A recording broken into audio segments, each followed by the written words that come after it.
यदा यदा हि धर्मस्य ग्लानिर्भवति भारत अभ्युत्थानम् अधर्मस्य तदात्मानं सृजाम्यहम् परित्राणाय साधूनां विनाशाय च दुष्कृताम् धर्म संस्थापनार्थाय संभवामि युगे युगे।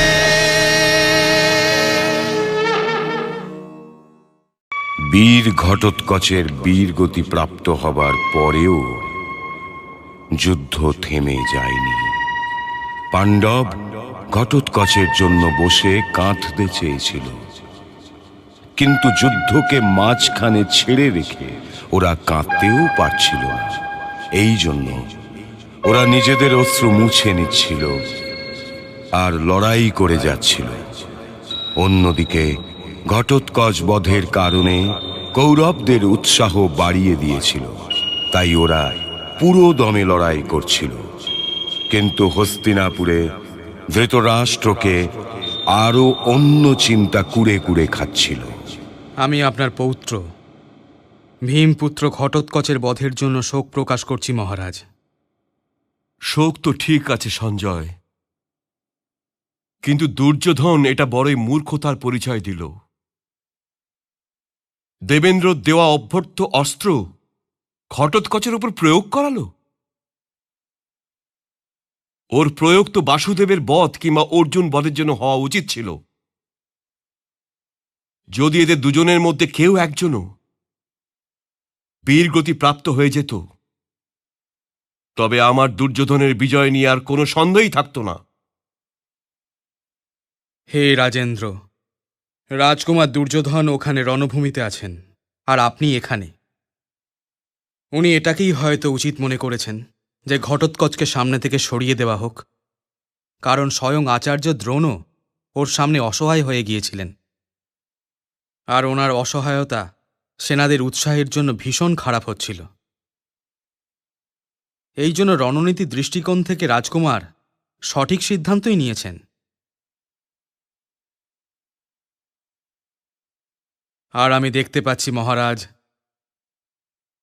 যে ঘটোৎকচের সামনে থেকে সরে যাওয়াতেই আচার্যকে বাঁধ দেওয়া উচ্ছল নদীর মতো মনে হচ্ছে, যাকে কোনো অবস্থাতেই আটকানো যাচ্ছে না। পাণ্ডব সেনারা পালাবার পথ খুঁজে পাচ্ছে না। সেনাদের এই দশা দেখতে পেয়ে বিরাট নরেশ আচার্যর দিকে এগিয়ে চলেছেন।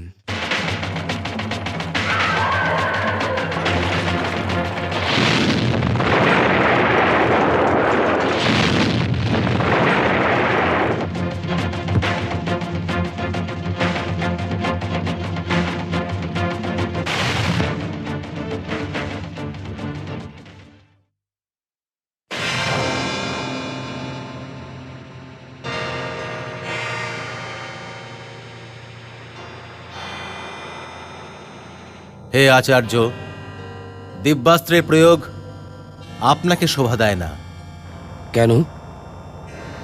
এই জন্য যে আমি অর্জুনের সেনাদের বিরুদ্ধে যুদ্ধ করছি? আমি এই দেবতাদের বেশ ভালোভাবেই জানি।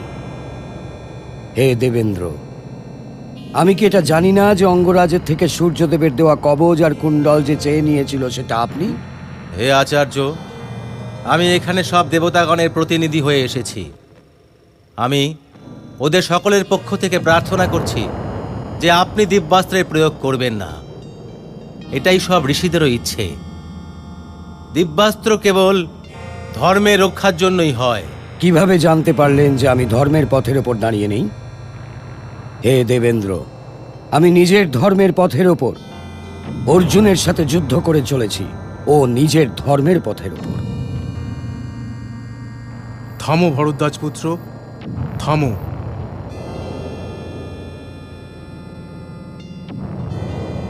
পরম পিতা ব্রহ্মা, আপনি ভরদ্বাজ পুত্র দ্রোণের প্রণাম গ্রহণ করুন। আমি এই সময় রক্তের এক নদীর মাঝে রয়েছি, তবু আপনি আদেশ দিন যে আমি আপনাকে কি সেবা করতে পারি। আদেশ কেন ভরদ্বাজ পুত্র? নারায়ণের নাম নাও আর দিব্যাস্ত্রের প্রয়োগ করো না। এর দ্বারা ব্রাহ্মণ মর্যাদার লঙ্ঘন হবে। তোমার পথ শুধু বিদ্যাদানের পথ। তুমি নিজের পথ ছেড়ে দিয়ে ক্ষত্রিয়দের মতো এই রক্তের নদীতে স্নান করতে কোথায় এসে পড়েছ? আমার গুরু পরশুরাম ব্রাহ্মণ পরম পিতা, আর উনিও এই রক্তের নদীতে 21 বার স্নান করে ফেলেছেন। যার হাতে বেদ আছে তাকেই ব্রাহ্মণ বলা হয়, কিন্তু যখন ওই ব্যক্তি পুঁথি রেখে হাতে অস্ত্র তুলে নেন তখন তিনি ক্ষত্রিয়। কৌরব সেনার প্রধান সেনাপতি হবার জন্য এই সময় কৌরব সেনার হস্তিনাপুরের শাসনকে রক্ষা করাটা আমার কর্তব্য। আমাকে কর্তব্য পালন করা থেকে আটকাবেন না। হে আচার্য, বলাটা আমার ধর্ম। যদি তুমি ব্রাহ্মণ মর্যাদাকে লঙ্ঘন করার জন্য ব্যাকুল হয়ে পড়েছ, তবে আমি তোমাকে আটকাতে পারবো না। তুমি চাইলে যে কোনো অস্ত্রের প্রয়োগ করো, কিন্তু এটা তোমার ভালোভাবেই জানা আছে ধৃষ্টদ্যুম্নের জন্ম কেন হয়েছে। পরম পিতা ব্রহ্মা, আপনার ইচ্ছার সীমারেখা তো কেউ পার করতে পারবে না। আমি তো দ্রুপদকে এটা মোটেই বলিনি যে ও আশ্রম থেকে চলে যাবার সময় আমাকে কোনো অঙ্গীকার করে যায়। আমার পত্নী তো আমার পুত্র অশ্বত্থামার ঠোঁটের ওপর গুঁড়ো করা চালের লেপ লাগিয়ে দিত, যাতে ও নিজের বয়সে বালকদের কাছে গিয়ে বলতে পারে যে ও দুধ পান করে এসেছে। দ্রুপদ আমাকে যে কথা দিয়েছিল তার পালন স্বয়ং ও তো করেইনি, কিন্তু ওর অঙ্গীকারের পালন আমি অবশ্যই করেছিলাম।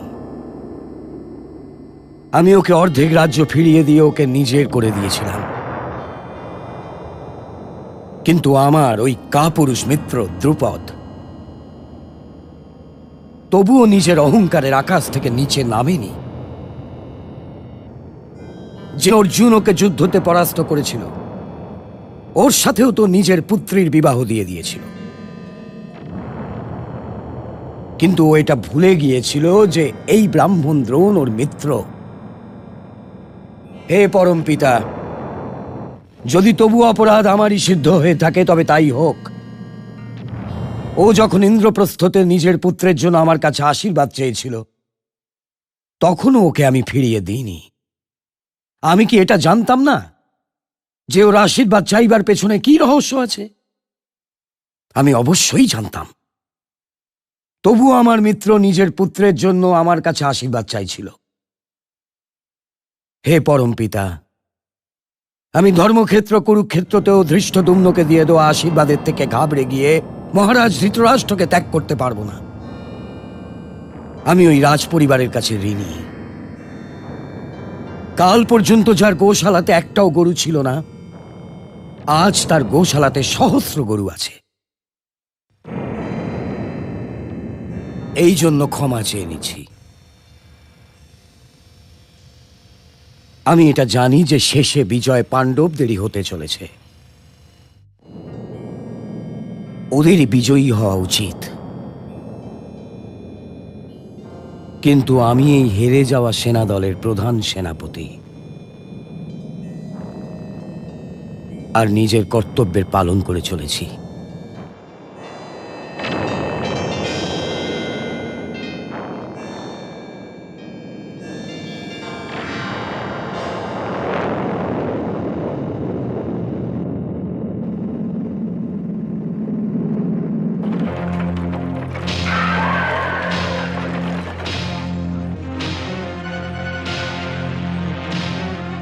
হে ব্রাহ্মণ, তুমি রণভূমিতে দাঁড়িয়ে কি করছো? তুমি আশ্রমে যাও আর রাজপুত্রদের শিক্ষা দাও। এটাই তোমার ধর্ম। হে বিরাট নরেশ, যদি ওই কাঁধের ওপর তুনির আর হাতের ওই ধনুক কেবল সজ্জার জন্য না হয়, তবে যুদ্ধ করো। তবে নিজের সারথীকে বলো যে ও এটা চিন্তা করা শুরু করুক যে কোন দিক দিয়ে পালিয়ে যাওয়াটা সহজ হবে। কারণ যখন ও তোমার রথ যেদিকে নিয়ে যাবার চেষ্টা করবে, আমার বাণ তোমার পালানোর ওই পথ বন্ধ করে দেবে।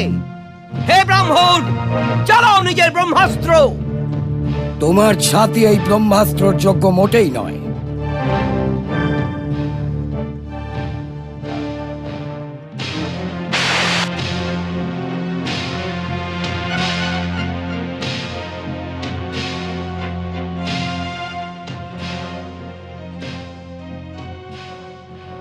সাবধান!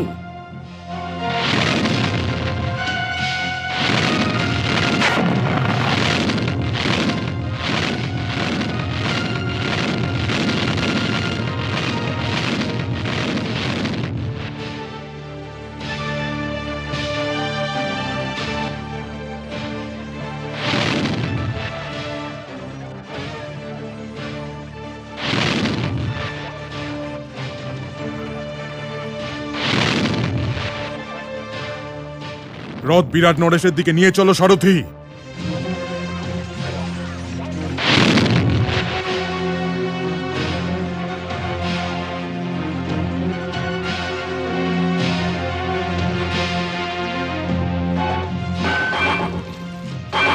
বিরাট নরেশকে বধ করবার জন্য আমি তোমাকে জীবিত ছাড়বো না দ্রোণ।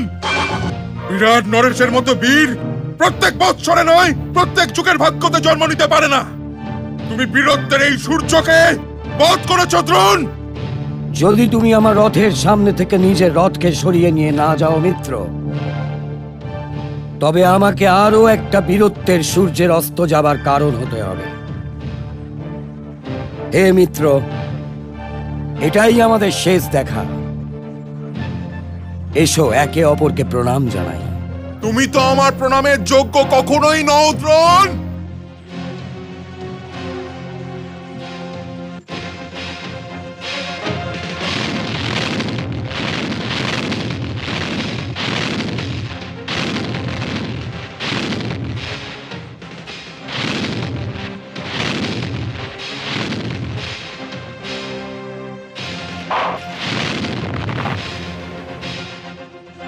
এগিয়ে চলো।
হে সঞ্জয়, দ্রোণাচার্য আমার নুন আর আমার কৃপার ঋণ আজ শোধ করে দিয়েছে।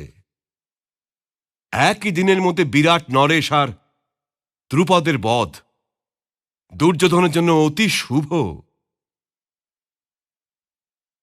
আজ যদি উনি কেবল ওই বাসুদেবকে দুর্যোধনের পথ থেকে সরিয়ে দেন, তবে আমার পুত্রের ভবিষ্যৎ সুরক্ষিত হয়ে যাবে। নিজের ৯৮ জন পুত্রের মৃত্যুর জন্য কেঁদে যাওয়ায় বৃদ্ধ পিতা আজ প্রসন্ন হয়েছে, সত্যি প্রসন্ন। দেখো তো এবারও কাকে বধ করতে চলেছে।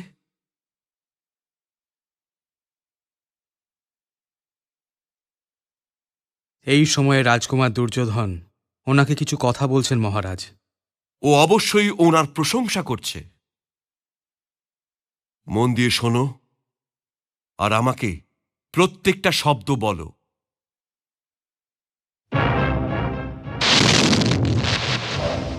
গুরুদেব, আমি বিরাট নরেশ আর রাজা দ্রুপদের বধ নিয়ে সন্তুষ্ট নই। আমি পাণ্ডবদের সব চাই। ওদের বধ করাটা সহজ নয় দুর্যোধন। যদি এটা সহজ হতো তবে আমি আপনাকে বলতাম কেন গুরুদেব? আপনার কাছে তো দিব্যাস্ত্র আছে, আপনার সাথে তো দেবতারাও যুদ্ধ করতে পারবে না, আর আপনি আপনারই শেখানো পাণ্ডবদের কিছুই ক্ষতি করতে পারছেন না। যদি ওদের বধ জাগা অবস্থায় সম্ভব না হয় তবে ঘুমন্ত অবস্থায় মারুন। আমি কপট সংগ্রাম করতে পারবো না দুর্যোধন। যাও, আমাকে যুদ্ধ করতে দাও। পিতামহর মতন যুদ্ধ করতে তো আপনি চাইছেনই না গুরুদেব, কিন্তু একটা কথা মনে রাখবেন, যুদ্ধ কেবল জয়ের জন্যই করা হয়, আর আপনি তো আমার জয়ের জন্য যুদ্ধ করছেনই না। আমার ৯৮ জন ভাই বীরগতি প্রাপ্ত হয়ে গেছে, আর ওই পঞ্চ পাণ্ডব এখনো পর্যন্ত জীবিত। আমি যোদ্ধা দুর্যোধন, যমরাজ নই। সারথি, রথ আগে নিয়ে চলো।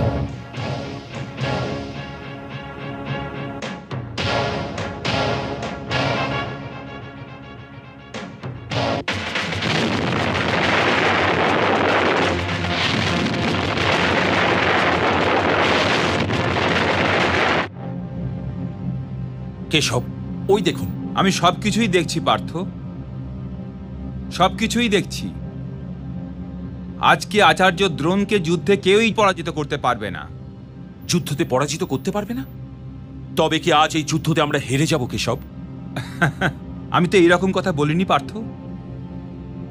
কিন্তু এটা অবশ্যই বলছি যে যুদ্ধের সমস্ত নিয়ম পালন করে আজকে আচার্য দ্রোণকে কেউই যুদ্ধে পরাজিত করতে পারবে না। ধর্মের রক্ষার জন্য যদি মিথ্যে কথার সহযোগিতাও নিতে হয় তবে এতে কোনো দোষ হবে না। এ আপনি কি বলছেন গিরিধারী? আমি তো কেবল একটা প্রয়োজনীয় কথা বলছি কৌন্তেয়। যে ধর্মের বিরোধ করে চলেছে সে তো স্বয়ংই অধর্মের প্রতীক হয় না? তবে ওকে ধর্মের পথ থেকে সরানোটা তো সকলেরই কর্তব্য। তবে এমন ব্যক্তিকে ধর্মের পথ থেকে সরিয়ে দেওয়া মিথ্যেটা তো ধর্মই হলো না পার্থ। এটা তো পরিষ্কার তর্ক হচ্ছে বাসুদেব। তর্কই জীবনের ভিত্তি অর্জুন। বিশ্বাসের অঙ্কুর যদি তর্কের ভূমি থেকে ফোটে তবেই সে জীবিত থাকতে পারে। তুমি এটা তো মেনেই নিয়েছো যে এই যুদ্ধ তোমার জন্য ধর্মযুদ্ধ। অবশ্যই মানছি। আর তুমি এটাও অবশ্যই মেনে নেবে যে আচার্য দ্রোণ ধর্মের বিজয় পথের সবচেয়ে বড় বাধা হয়ে রয়েছেন। হ্যাঁ, এটাও আমি অবশ্যই মানছি। তবে তুমি এটাও অবশ্যই মানবে পার্থ যে ধর্মের বিজয়ের জন্য আচার্যের পরাজয় অনিবার্য। আর এটাও মেনে নাও পার্থ যে ধর্মের পালন কখনো অধর্ম হতে পারে না। পার্থ, পিতামহ ভীষ্মের সামনে শিখণ্ডীকে দাঁড় করাবার সময় তো তুমি একবারও দ্বিধা প্রকাশ করনি। তবে এখন কি করা উচিত কেশব? মাত্র একটাই উপায় আছে পার্থ। আচার্য দ্রোণকে এই বিশ্বাস করাতে হবে যে অশ্বত্থামা বীর গতি প্রাপ্ত হয়ে গেছে। এই শোক উনি সহ্য করতে পারবেন না, আর ধনুক রেখে দেবেন।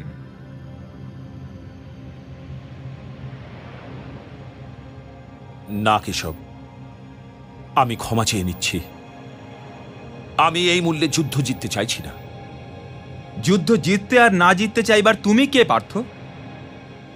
অধর্মের বিরুদ্ধে যুদ্ধ করাটা তোমার ধর্ম, তাই তুমি কেবল নিজের কর্ম করো। কর্মফল তো তোমার আয়ত্তের মধ্যে নেই। কিন্তু আমি অসত্যের বান চালাবার কলা তো জানিই না মধুসূদন।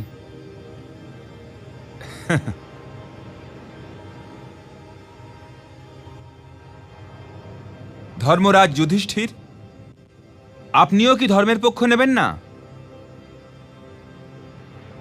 যদি ধর্মের বিজয়ের আর কোনো উপায় না থাকে, তবে আমি এই পাপের বোঝা কাঁধে নেব বাসুদেব। আমি এই পাপের বোঝা কাঁধে নেব।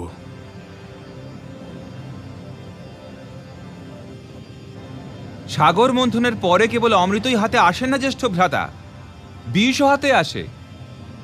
আর যিনি ওই বিষকে পান করেন তিনিই হলেন শিব। বালিবধের সময় কি মর্যাদা পুরুষোত্তম রাম যুদ্ধের নিয়মগুলো পালন করেছিলেন?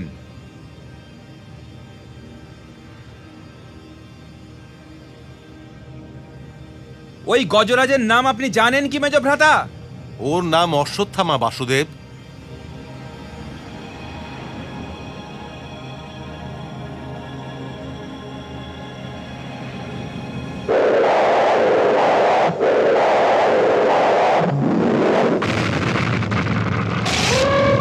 আমি অশ্বত্থামাকে বধ করে দিয়েছি। আমি অশ্বত্থামাকে বধ করে দিয়েছি। আমি সারথি রথ আগে নাও। আমি অশ্বত্থামাকে বধ করে দিয়েছি।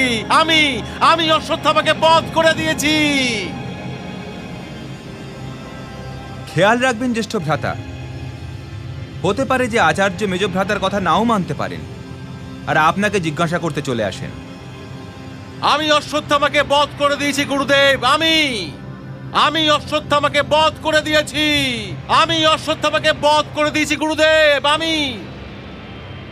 আমি অশ্বত্থামাকে বধ করে দিয়েছি গুরুদেব। আমি সারথে, রথ যুধিষ্ঠিরের কাছে নিয়ে চলো।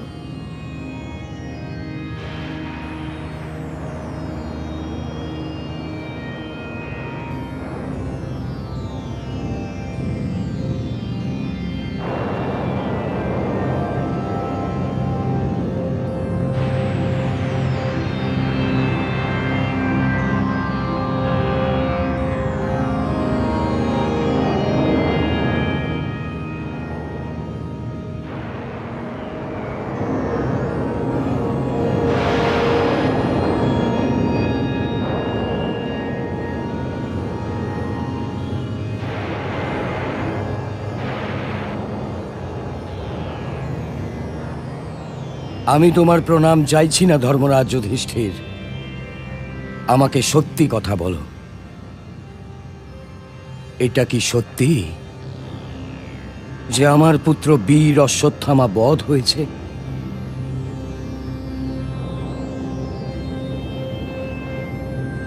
তুমি আমার প্রশ্নের উত্তর দাও ধর্মরাজ, আমার প্রশ্নের উত্তর দাও। অশ্বত্থামা হত ইতি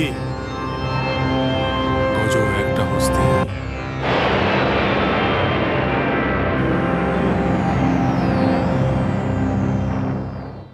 এটা তুমি কি কথা বললে সঞ্জয়?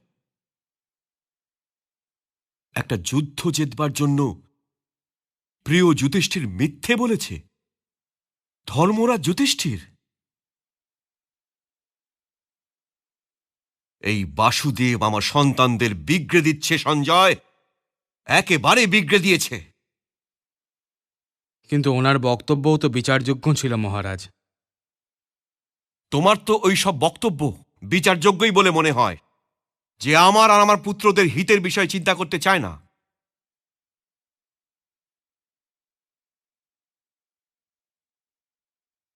আচার্যর কি অবস্থা বলো। যথা আজ্ঞা মহারাজ। আচার্য নিজের ধনুক রেখে দিয়েছেন, আর কৌন্তেয় ভীম ওনার সাথে কিছু কথা বলছেন। কি কথা বলছে? ব্রাহ্মণদের শিক্ষা দেওয়া কার্যই শোভা দিয়ে থাকে গুরুদেব।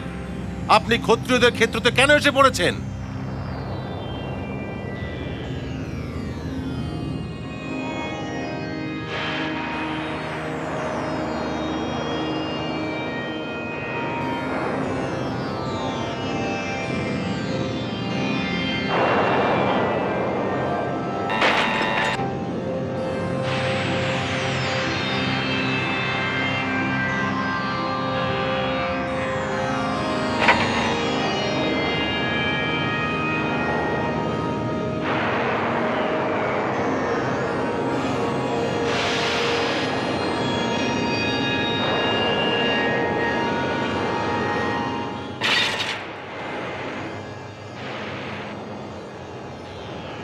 এগুলো তোমার গুরুর অস্ত্র কুন্তিনন্দন।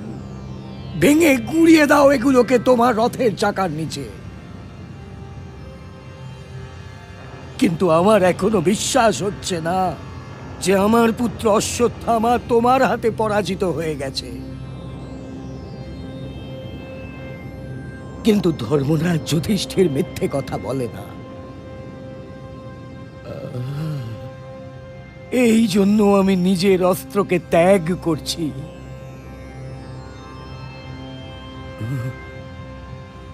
শিষ্যরাও পুত্রের সমান হয়ে থাকে, আর যদি তুমি আমার শিষ্য না হতে পুত্র ভীম,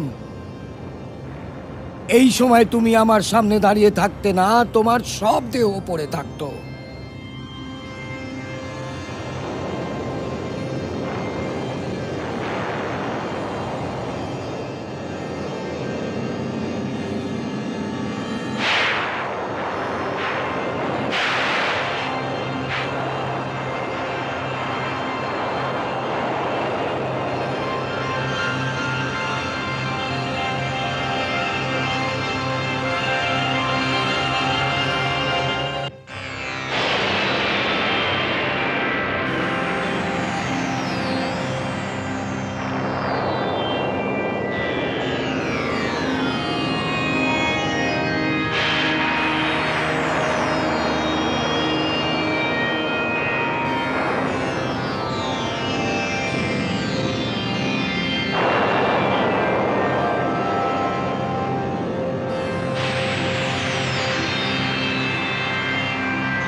বাসুদেব, না জ্যেষ্ঠ ভ্রাতা, সহদেব সরে যাও।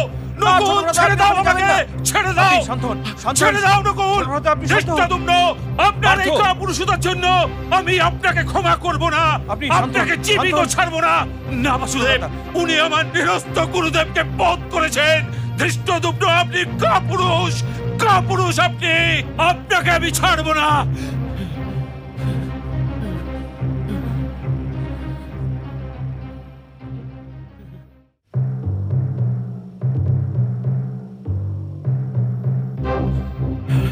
পার্থ,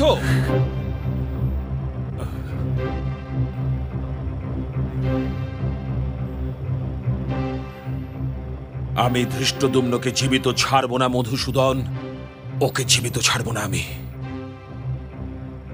ধৃষ্টদ্যুম্ন কি এমন অপরাধ করেছে সর্বশ্রেষ্ঠ ধনুর্ধর? পাঞ্চালী! থেমে গেলেন কেন? মারুন। আপনার আর আমার বীর ভ্রাতা ধৃষ্টদ্যুম্নের মাঝখান থেকে আমাকে সরিয়ে দিন। পাণ্ডব পরিবারে আমার গুরুত্বই বা কি আছে? হে মহাবীর, আমি সেই দ্রৌপদী যার চুলের মুঠি ধরে হস্তিনাপুরের রাজসভাতে টানতে টানতে আনা হয়েছিল। আমি সেই দ্রৌপদী যার বস্ত্র হরণ করার চেষ্টা করা হয়েছিল, আর 5 শূরবীর কৌন্তেও সেটা দেখছিলেন। হে ধনঞ্জয়, যে দ্রোণাচার্যকে বধের জন্যে আপনার এতটা রাগ হয়েছে, উনিও ওই রাজসভাতে ছিলেন। কেবল ছিলেনই না, চুপ করেছিলেন। যখন আমার নিরস্ত্র আর আহত পুত্র অভিমন্যু মারা গিয়েছিল, তখন ওই হত্যাকারীদের নেতাও দ্রোণাচার্যই ছিলেন।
কোনো কাপুরুষ আমার পিতার সবকে অন্তিম প্রণাম করতে পারবে না। ধর্মরাজ যুধিষ্ঠির, তুমি যার মৃত্যুর খবর আমার পিতাকে দিয়েছিলে সেটা আমি কাপুরুষ কুন্তিপুত্র, আমাকে ভালো করে দেখো। আমি তোমাকে এই কাপুরুষতার জন্য কখনোই ক্ষমা করব না। আমি তোমাকে কথা দিচ্ছি যে তোমাদের মতন কাপুরুষদের আমার পিতার হত্যার মূল্য চোকাতে হবে।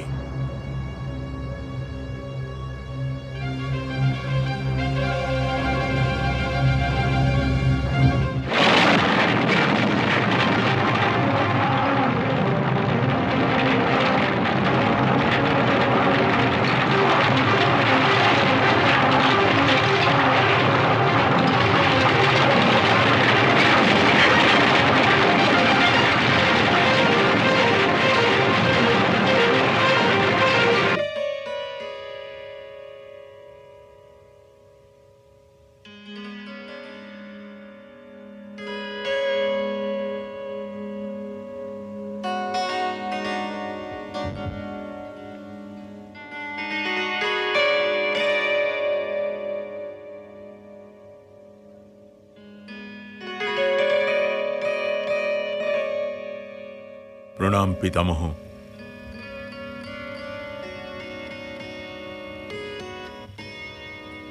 কি আশীর্বাদ নেবে পুত্র? তোমার জন্য বিজয়শ্রীর আশীর্বাদ তো আমার কাছে নেই। দীর্ঘায়ুর আশীর্বাদ কি নিতে চাও? না পিতামহ, কোনো হারতে যাওয়া এমন সেনাদলের প্রধান সেনাপতি দীর্ঘ আয়ুর আশীর্বাদ নিয়ে কি করবে? যদি দেন তবে এই আশীর্বাদ দিন পিতামহ, আমি যেন দুর্যোধনের ঋণ থেকে মুক্ত হতে পারি। প্রধান সেনাপতি? আজ্ঞে পিতামহ। তবে কি আচার্য দ্রোণ?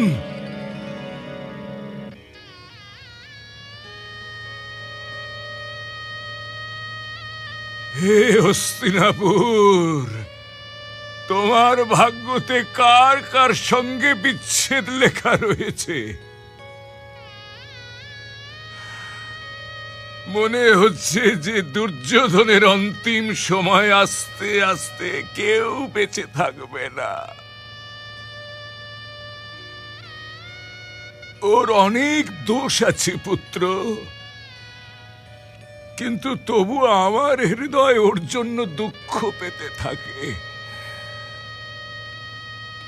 যদি ধৃতরাষ্ট্র ওর চোখের ওপর নিজের উচ্চাকাঙ্ক্ষার আবরণ না বেঁধে দিত পুত্র, তবে ও এইভাবে কখনো নিজের সর্বনাশের পথের দিকে দৌড়তো না।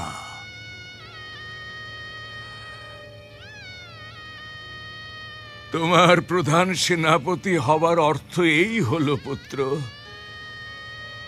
যে এখন তুমিও ওকে ত্যাগ করে যেতে চলেছ। তুমি ওর মিত্র, ওকে ফিরে গিয়ে বলো যে ও একজন ক্ষত্রিয়, আর ক্ষত্রিয়দের কারো দাস হওয়াটা শোভা পায় না। আমায় আজ্ঞা দিন। প্রণাম পিতামহ।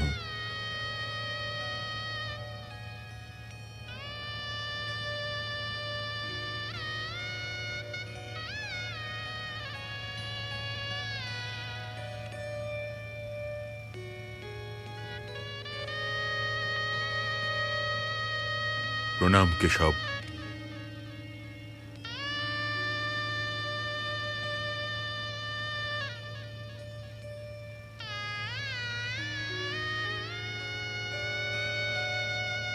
এই সুতপুত্র এখানে কেন এসেছিল কেশব? দানবীর কর্ণকে বারবার সুতপুত্র বলে নিজের অপমান করো না পার্থ। এটা বীরেদের ভাষা নয়, বীরেদের শৈলীও নয়। আমি অঙ্গরাজ কর্ণের মাতাকে ভালোভাবে জানি কুন্তিপুত্র অর্জুন, উনি অতি সম্মানীয়। তবে কি আপনি কর্ণের মাতাকে সত্যিই জানেন? মাতারা তো একই রকম হয়ে থাকেন প্রিয় নকুল। আর মাতা যারই হোক না কেন, সর্বদাই সম্মানীয়।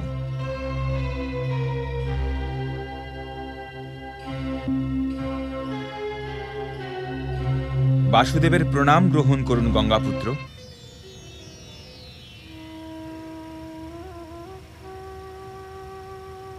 আশীর্বাদ দেবেন না গঙ্গাপুত্র? না, আপনার দর্শনের প্রসাদ পেয়ে আমি ধন্য হয়ে গেছি। হে যশোদা নন্দন, গোকুলের ঘর থেকে চুরি করা মাখন থেকে একটুখানি মাখন আমাকে খাইয়ে দিন, যাতে আমার জীবন সার্থক হয়ে যায়। হে মহাপুরুষ, সফলতা আর অসফলতা তো কেবল দুটো শব্দ মাত্র। আর আজ এই সত্য আপনার থেকে বেশি কেই বা জানে যে এই সব শব্দের নিজেদের কোনো অর্থই হয় না। বিজয়, পরাজয়, সফলতা, অসফলতা, এটা তো পরিণামের আলাদা আলাদা নাম গঙ্গাপুত্র। আর পরিণাম তো কখনোই আপনার হাতে ছিল না। আপনার ভীষ্ম প্রতিজ্ঞা করবার সময় কি আপনি তার পরিণাম জানতেন? যদি জানতে পারতেন তবে নিঃসন্দেহে আপনি এই প্রতিজ্ঞা কখনোই করতেন না।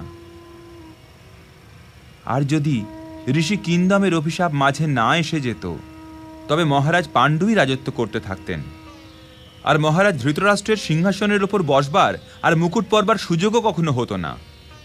ওনার পুত্র দুর্যোধন ওনার উচ্চাকাঙ্ক্ষার নরকে বড় হয়ে উঠতেন না। আর যদি এই সব কিছুই না হতো পিতামহ, তবে আপনিও বানের এই শয্যাতে থাকতেন না। এটা আপনার প্রতিজ্ঞার কর্মভূমি গঙ্গাপুত্র। আর আপনার ওই প্রতিজ্ঞা আজ এই জন্য এখানে রক্তাক্ত হয়ে পড়ে আছে যে আপনি ওর পরিণাম জানতেন না।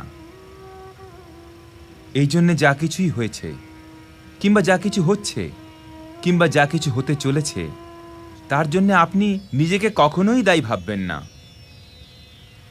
নিজের মুক্তির ওপর আপনার অধিকার প্রমাণিত পিতামহ।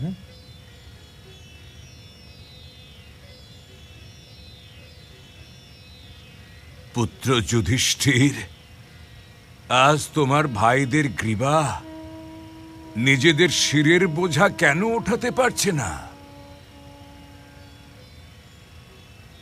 আজ আমার দ্বারা একটা ঘোর অপরাধ হয়ে গেছে পিতামহ। অপরাধ? তুমি কি পিঠের ওপর আঘাত করেছ নাকি? না পিতামহ, না।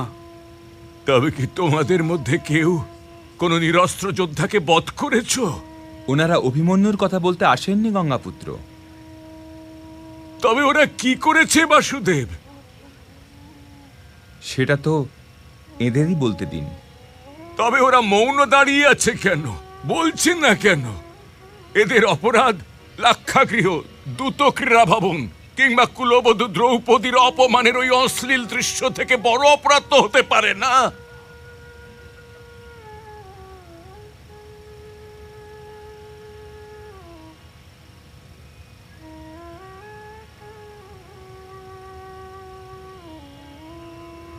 গুরুবর দ্রোণাচার্য,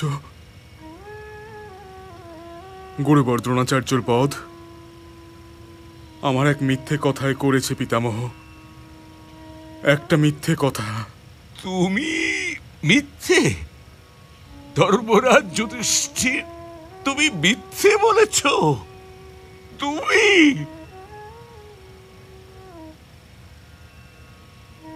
তোরা সবাই যাও এখান থেকে।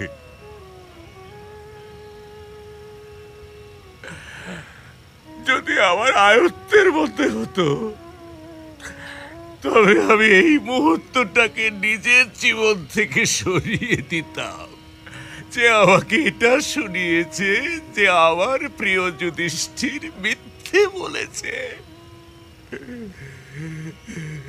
মাতা সত্যবতী, মাতা সত্যবতী। যদি আপনি এক এক করে সমস্ত অপ্রিয় মুহূর্তগুলোকে নিজের জীবনকাল থেকে সরিয়ে দিতে থাকেন গঙ্গাপুত্র, তবে আপনার কাছে তো কোনো জীবনকালই বাকি থাকবে না। আচার্য দ্রোণকে এই 5 ভাই মিলেও পরাজিত করতে পারতেন না, তবে এনারা কি করতেন? এনারা কি ধর্মযুদ্ধে হেরে যেতেন? আর দুর্যোধন ইতিহাসে এটা লিখিয়ে নিতেন যে ভরত বংশের কুলবধূ দ্রৌপদী বেশ্যা ছিল, আর লাক্ষাগৃহের ষড়যন্ত্র রচনা করাই হয়নি, এবং এই ধর্মযুদ্ধে উনি ধর্মের পক্ষে ছিলেন। আচার্য দ্রোণ মহারাজ ধৃতরাষ্ট্রের ঋণকে প্রধান মেনেছিলেন আর ধর্মের দিকে নজর দেননি। কিন্তু এরা সবাই একলা ছিল না যশোদানন্দন, আপনিও তো ছিলেন। হে চক্রধারী, আপনার সামনে কোনো ভীষ্ম বা কোনো দ্রোণ কতক্ষণ আর লড়তে পারে? কিন্তু আমি তো অঙ্গীকারবদ্ধ গঙ্গাপুত্র যে এই যুদ্ধে আমি অস্ত্র ওঠাবো না। তবে কি আমার দিকেও এগিয়ে আসেননি? ও তো আপনার বীরত্বকে আমার প্রণাম ছিল গঙ্গাপুত্র ভীষ্ম, আমার প্রণাম ছিল। আমি তো শুনেছিলাম যে আপনি আপনার দুষ্টুমিগুলো ওই গোকুলেই ছেড়ে এসেছিলেন যশোদানন্দন। অর্থাৎ আপনি এদের ক্ষমা করে দিয়েছেন না পিতামহ?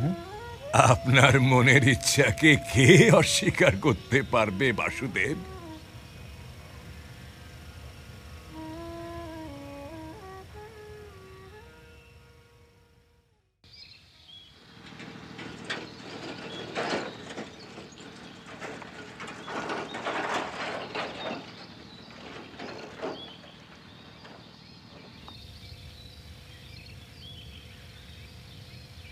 দ্বারপাল, মদ্র নরেশকে বলো যে রাধেও দুয়ারে দাঁড়িয়ে ওনার জন্য অপেক্ষা করছে। যথাজ্ঞা।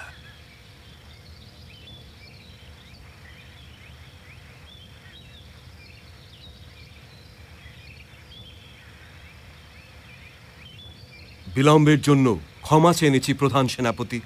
আমাকে লজ্জিত করবেন না মদ্র নরেশ, আমি এই উত্তেজনায় সময়ের আগেই চলে এসেছি, কারণ আজ আপনি আমার সারথি হয়ে আমাকে সম্মানিত করতে চলেছেন। ওদিক থেকে বাসুদেব আর এদিক থেকে আপনি। একলা সারথি কি করবে অঙ্গরাজ? আমি তো শুধু আপনাকে অর্জুনের অব্যর্থ বাণ থেকে বাঁচানোর চেষ্টা করতে পারি মাত্র। একলা সারথি কি বা করতে পারে যদি ওদিক থেকে অর্জুনের অব্যর্থ বাণ আসে? আমি এটা জানি মহারাজ, কিন্তু আপনিও এটা জেনে রাখুন, এদিক থেকে আমারও অব্যর্থ বাণ যাবে। আমি এই সব কিছুই জানি অঙ্গরাজ, সবই জানি, কিন্তু আপনি স্বয়ং তো বিরাট যুদ্ধতে অর্জুনের অভ্যর্থ বাণের তীক্ষ্ণতা তো দেখেছেন। একা অর্জুনের সামনে তো সম্পূর্ণ কৌরব সেনারাও টিকে থাকতে পারেনি। আর ওই সেনা যার মধ্যে অত বড় মহান যোদ্ধারা ছিলেন, গঙ্গাপুত্র ভীষ্ম, আচার্য দ্রোণ, কৃপাচার্য, অশ্বত্থামা, আপনি আর দুর্যোধন। আর তাছাড়া এটাও ভাবুন, ওই যুদ্ধ তো শুধু বিরাট রাজ্যের জন্য করেছিল, কিন্তু এই যুদ্ধ তো ওর নিজের যুদ্ধ। লাক্ষাগৃহ, দ্রুত ক্রীড়া, দ্রৌপদীর অপমান, আর ওই সব আঘাতের থেকে অধিক গভীর আঘাত হলো অভিমন্যু বধ। ও এত সমস্ত আঘাতের কবচ পরে দাঁড়িয়ে রয়েছে অঙ্গরাজ। এই কবচগুলোকে তো ব্রহ্মাস্ত্র ভেদ করতে পারবে না অঙ্গরাজ, ব্রহ্মাস্ত্র ভেদ করতে পারবে না। সঞ্জয়, এটা তো পুরোপুরি পক্ষপাতিত্ব হচ্ছে। শল্যের এই প্রকার সারথীর মর্যাদাকে লঙ্ঘন করা উচিত ছিল না। মর্যাদার কথা বলবেন না মহারাজ। কেন কেন বলবো না আমি মর্যাদার কথা? এখনো অভিমন্যু বধ বেশি দিন হয়নি মহারাজ, আর না দ্রোণ বধ। ভরত বংশের মর্যাদার মূল্য অনেক নিচে নেমে গেছে মহারাজ। চন্দ্রবংশীয়দের চন্দ্রে গ্রহণ লেগেছে, আর এই অন্ধকার বড়ই বিষাক্ত। কে জানে এই গভীর অন্ধকারের রাতের অন্ত কবে হবে, আর কবে হস্তিনাপুরের সূর্য দর্শন হবে। মর্যাদার হলো পতন, ঘিরেছে আধার এ রাতে। আদর্শের কথা কেউ শোনে না, কেউ থাকে না কারো সাথে।